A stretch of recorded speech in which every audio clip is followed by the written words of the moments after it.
like and subscribe. Beyond Antarctica. Chapter 6. Hey, can you try not blowing my engines? We might need them later, Bob called out as he navigated the choppy waters.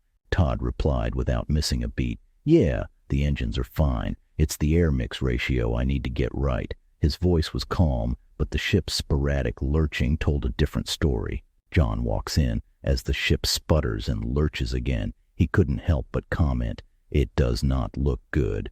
Bob let go of the mic, turning to John with a grin. "It's working great. It just needs to be fine-tuned. But if I tell Todd that, he won't work as hard." He then keyed the mic again. "Hey, Todd, it's still doing that lurching thing." Glancing back at Bob and smiling, shaking his head in amusement. Nothing motivates Todd more than a problem he can't solve. John explains. Bick walked in and said, "There you are. Sir, can I see you in my cabin? I've been experimenting with the mercury in the skull and found something interesting." "Yeah, I'll be there in a bit. I need to go check on Todd's progress," John responded. "How is that going?" Bick inquired. "You feel the lurching, don't you?" John replied.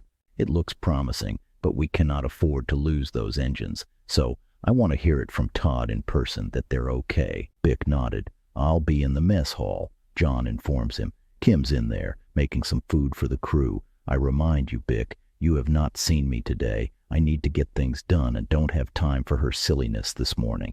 "Understood, Captain," Bick replied. As Bick entered the mess hall, the aroma of freshly prepared food filled the air. Kim, busy, glanced over her shoulder and motioned him over. "Sit. Join Tony at the table. I'm about to take a mess of food to Bob." As he settled at the table with Tony, who was quietly sipping his coffee, Kim continued, "Have you seen my father up and about yet? It's unlike him not to have his morning coffee." Bick shook his head. "Nope," he answered casually. Kim frowned slightly, stirring the pots in front of her. I think he is avoiding me," she mused aloud. Then, shifting her focus, she handed Bick a fresh cup of coffee. Bick accepted the coffee with a grateful nod, taking a moment to appreciate the warmth of the mug in his hands. As he and Tony exchanged knowing looks, they both appreciated the quiet camaraderie that came with understanding the unspoken rules of ship life. Kim finished preparing the food. She packed a meal carefully and then glanced over at Bick, who was still seated at the table. "I'm taking this food to Bob. If you see my father, let him know I'm looking for him," she said, her voice holding a hint of frustration. Bick looked up from his coffee. "Will do," he responded, giving her a reassuring nod. "So, Todd, are you actively trying to blow up our engines?" "She sure is running rough," John quipped as he observed the ship's engine sputter and groan. Todd looked up from his tangle of tools and machinery. "I think you missed the key words there, Cap. She is running, and without tapping our reserves. I just need to fine-tune it, sir. The mix is not consistent. I'm working on that now." "Don't let the lurching fool you, sir. It's only a matter of time." John nodded. "Nice." Observing the improvements Todd had rigged up.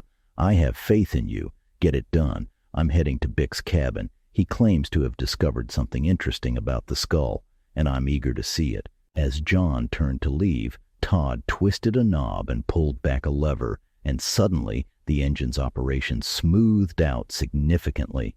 "I'll join you," Todd remarked, surprised by the sudden change. "If it was that easy, why not do that before?" John asked with a puzzled look on his face.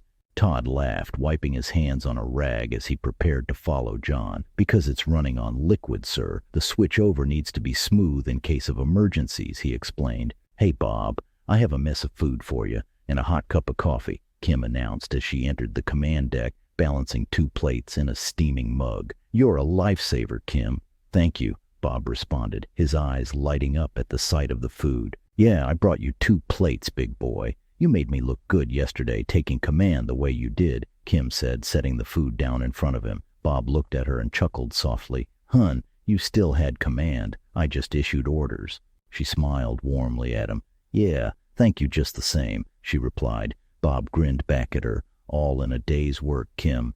Their light conversation was suddenly interrupted by a shout from a crewman. "Sir, 3 o'clock, look!" the young man called out urgently.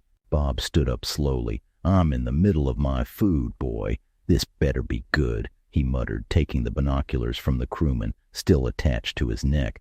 inadvertently dragging the man's head over with him. A piece of bacon dangled from Bob's mouth as he peered through the lenses. He slurped up the last bit of bacon, chewing it. As he swallowed, he grunted, letting go of the binoculars, releasing the crewmate, and turned to Kim and shouted, "Get your father. We have company." Kim moved swiftly towards the communications console. She flipped the switchboard to full ship broadcast, pressing the button as she held the communicator close to her face. "John, you're needed on the bridge. I repeat, John, you're needed on the bridge. It looks like we have company." Bick's voice was filled with excitement as he explained his findings to John and Todd. "If you put mercury in a metal ball and add electricity, it will spin. The more electricity, the faster the spin," Bick started. "The cool part is, when you put it on a digital scale, it gets lighter and lighter, almost like anti-gravity." He then gestured towards a pool of spinning mercury with a magnet centered and standing upright, mimicking the posture of the statue. "But watch what happens when I hold the skull over this pool of spinning mercury," Bick continued, his tone hinting at something extraordinary. As he moved the ancient skull toward the edge of the container, it began to glow intensely. Todd interjected, "Back it up some, Bick." There was something in the skull's eyes. Bick carefully drew his hand back, retracing his actions slowly. "Yes, right there," Todd said as the skull glowed a faint green, pulsating. Its eyes seemed to project an image, mesmerizing everyone present. "Look into the eyes," Todd whispered, leaning closer to observe the phenomenon. "John, you're needed on the bridge. I repeat, John, you're needed on the bridge. It looks like we have company." The word snapped everyone back to the reality of their situation. The excitement of the discovery momentarily faded. John, with a nod to the people in the room, prepared to leave the cabin. "Keep tinkering with this, Bick. Whatever you found here, it might be crucial," John said quickly before heading to the bridge. John stormed onto the bridge, his brow furrowed in concern, only to find an unexpectedly calm scene. Bob was casually finishing his meal, and the crew seemed unalarmed. The tranquility on the bridge fueled John's frustration. "What is it?" John demanded, his voice tinged with irritation as he scanned the bridge for any sign of the supposed emergency. Bob, seemingly unfazed by John's tense entrance, pointed towards the window as he took his last bite of food. He simply gestured towards the horizon visible through the expansive bridge windows. Kim, sensing her father's heightened stress, stepped back to give him space. John, following Bob's indication, peered out and noticed something that immediately shifted his focus. "Get the dinghy ready," John yelled out to the crew on the bridge.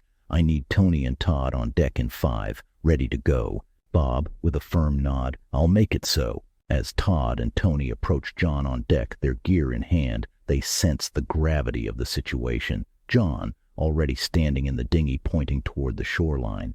"There's a small fishing village," John indicated as he watched the anchor drop securely into the water. "We're going to see if we can get some answers." "Get in, boys," he commanded. "It's too dangerous for everyone to go. The rest stay on the ship."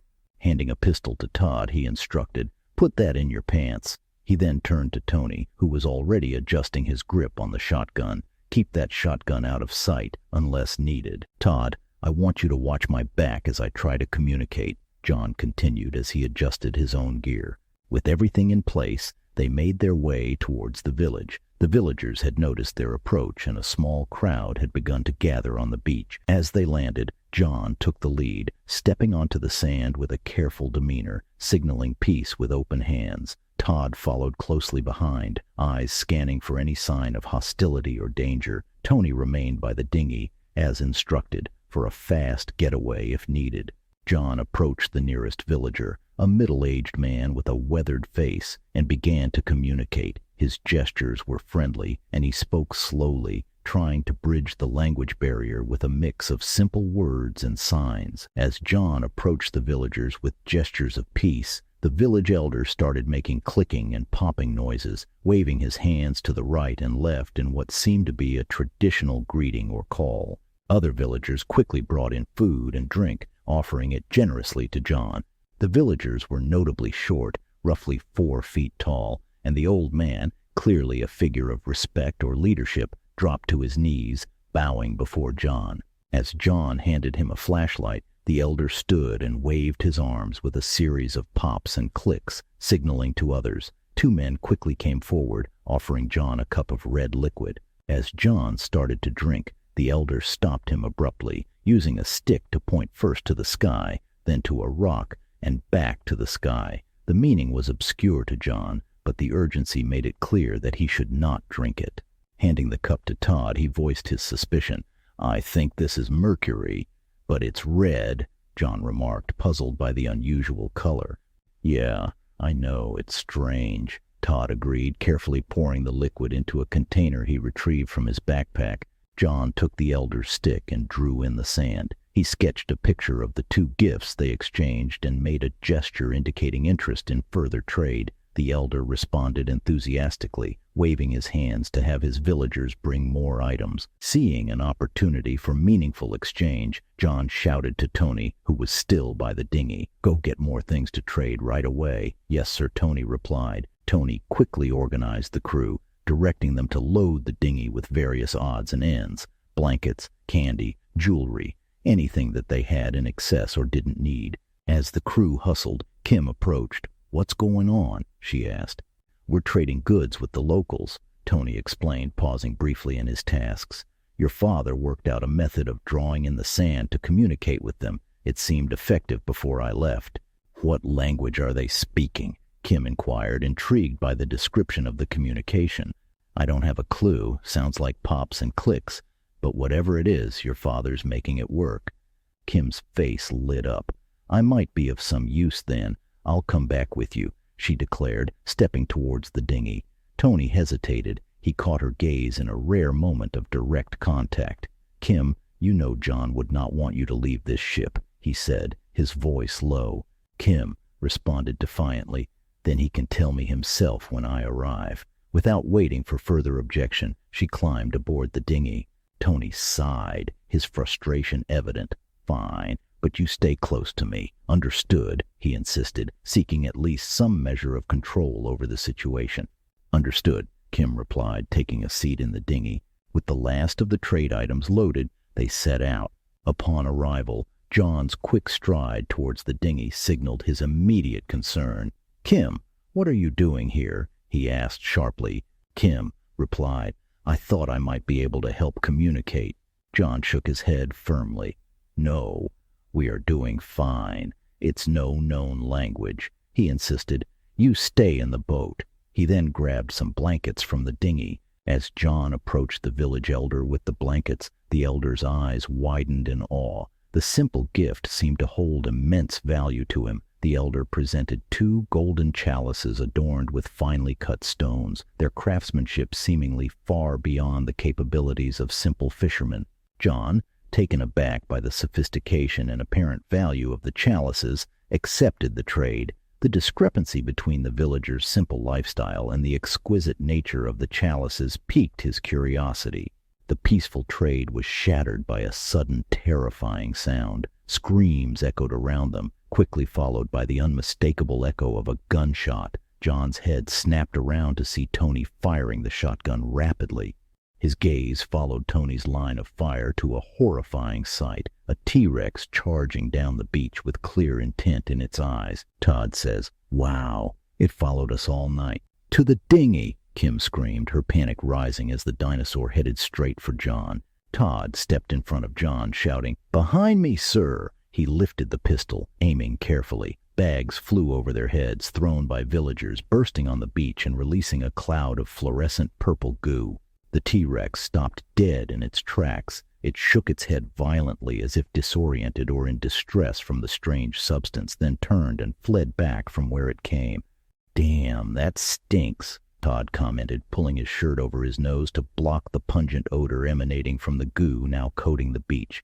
John looked over to the elder, trying to make sense of what had just happened. He quickly drew pictures of animals in the sand, then pointed to the goo. The elder understood immediately and used his hands to gesture a universal run-away signal, pointing towards their fishing boats and the edges of their huts, which were also coated in this goo. The elder communicated that this substance was used as a repellent against larger predators.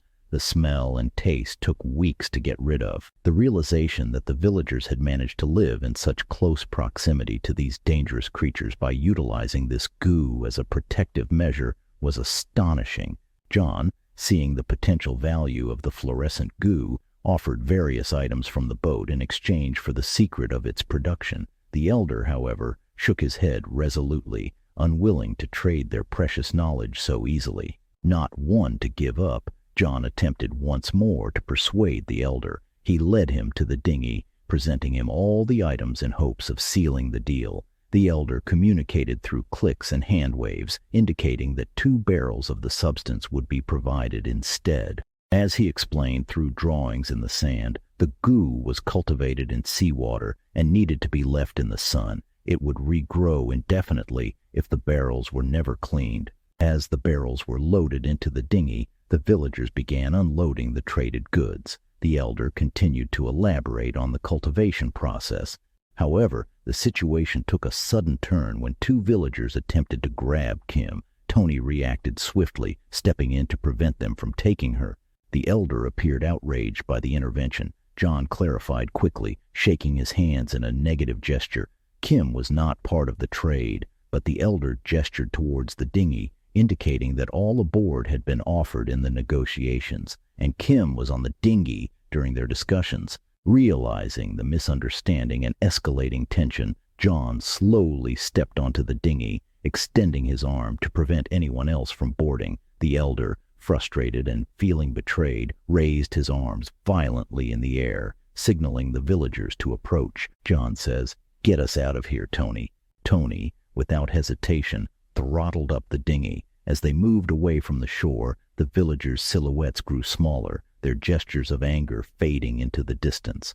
Once back aboard the celeb mariner, John, eager to leave, said Todd, "Fire up that contraption of yours. I want to save fuel." "It will take a couple of hours, sir. I need to clear it out and finalize a couple of things." John instructed, "Make it work in 2 hours. It will be dark by then, and I want to be moving." As John headed to the bridge to prepare for departure, he called out to Bob, "Get us prepped to go. I want to be moving in less than 2 hours." Bob began to shout commands across the deck, coordinating with the crew to ensure the ship was ready. Suddenly, a scream pierced the air, snapping everyone's attention from their tasks. Bick, who had joined John on the command deck, looked out the window in alarm. "Sir, it's Kim!" he shouted. John leaned out just in time to see 2 villagers pull her over the rail and into the water. They rushed outside only to see a canoe with Kim in it, moving away rapidly. "Give me my pistol," John demanded as he scanned for Todd, who was nowhere to be seen. As Kim's screams echoed out into the distance, Bick responded immediately, "I'll track him down. Meet you at the dinghy." He turned to leave when John added, "Tell Tony he's also coming. Meet at the dinghy in 2 minutes." Bob says, "Sir, I'm going too." John looks at Bob. "But you never go to shore." Bob looks back square in John's eyes and says, "No one comes on my ship, on my watch, and takes my girl, sir." John asks, "Your ship, your girl?" Bob replies, "My watch, my family, my problem to solve, sir." John nods. Without a second's hesitation, the rescue team sprang into action. John, Bob, and Bick, along with Tony, quickly gathered at the dinghy. The urgency of the situation left no room for delay. Kim's safety was paramount, and every second counted. As the dinghy launched into the darkening waters, each man was ready to do whatever it took to bring Kim back safely, guided by the fading light and their resolve to protect one of their own. This is not goodbye, nor the end. Until the story continues, my friends. B.N.Rocker.